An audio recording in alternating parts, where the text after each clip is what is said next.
Okay, apa ni? Ni apa kak? Hai guys, so hari ni kita nak terjah warna kru. Kita nak tengok apa yang diorang bawa dalam beg diorang. Mungkin ada benda pelik-pelik. Jom kita terjah diorang. Guys, kita jumpa seorang. Jom kita terjah Kak Lin. Kak Lin, apa Kak Lin bawa dalam beg? Cuba buka sikit beg tu. Kita tengok apa yang ada dalam beg. Wow. Okay, kita tengok apa yang ada dalam beg, okay? Ada apa? Ada apa? Kunci kereta. Benda penting ni, benda penting. Okay, apa ni? Ni apa kak? Lip balm. Lip balm. Okay, lip balm. Biasalah perempuan kena ada benda macam ni. So jadi Oh, kunci kereta. Banyaknya kunci. Banyaknya kunci. ada kunci rumah. Ada ni charger. Saja. Lepas tu ni airport. Okay. Ni kunci kereta. Ni kunci kereta housemate. Ni tisu.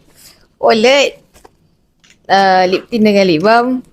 Ni kunci rumah dengan kunci kereta. Pin. Pin, okay. Dah.